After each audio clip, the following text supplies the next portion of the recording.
Okay, this is video number 3. Last night I stayed home, and instead of going down to Hannah's birthday party and being out way too late, drinking way too much, I stayed here and repaired a lot of the damage that the vehicle had incurred at some point in its life in an accident.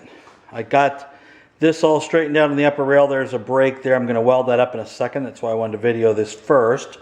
I got this whole section straightened out, and as you can see, we're going to need a new fender support piece there. That is well gone. We got the inside.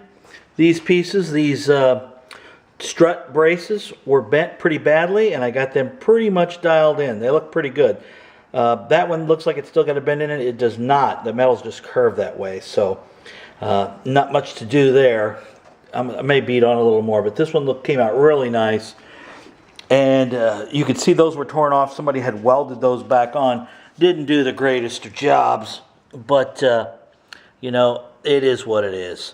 So we got most of it all straight. I also came over here and did a little work and noticed that this piece here, this upper fender connection to the cowl, which is really weird how they attach this thing, it's not exactly in the greatest condition. It's got a little rust there, as you can see, and on the inside, we'll pivot over here, you can see some rust there as well.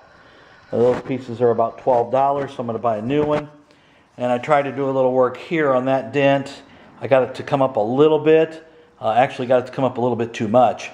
So you can see the paint split when I did it. So I'm going to get back to pushing on that today.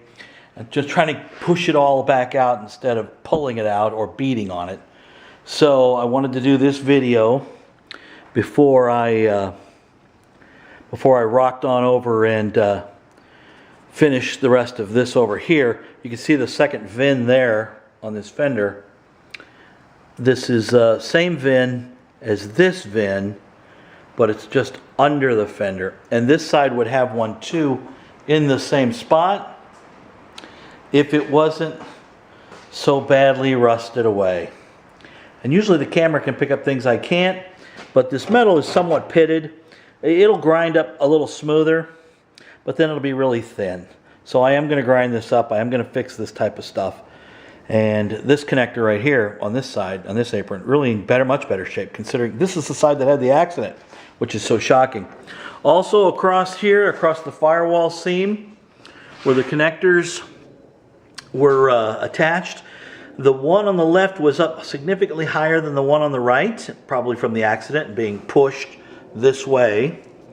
So I pushed that flange back to where it's pretty much level across from side to side in its subtle, gentle arch. And got this battery tray area pretty much straightened out as good as it needs to be.